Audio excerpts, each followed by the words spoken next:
అట్లాగే వంశీ గారి భార్య నిన్న ఒక ఫంక్షన్కి ఆవిడ గన్నవరం వస్తే వెంటనే పోలీసులు టీవీ కెమెరాలు వెళ్ళిపోయి వాళ్ళ సొంత ఛానల్ వాళ్ళు వంశీని అరెస్ట్ చేశారు.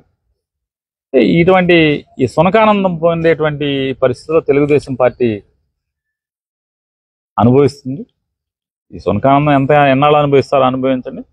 ఖచ్చితంగా వంశీ న్యాయపరంగా అన్యాయంగా తనను పెట్టారనే దాని మీద వైఎస్ఆర్ కాంగ్రెస్ పార్టీ ఆఫీస్ మీద దాడికి బెజవాడ నుంచి గూణాలను తీసుకొచ్చి దాడికి వస్తే దాన్ని ఎదుర్కొన్నందుకు వాళ్ళ వంశీని 71 ముద్దాయిగానే ఎంతగానో పెట్టారు. అది కూడా నిన్న మొన్న పెట్టారు ఈ మధ్యకాలం.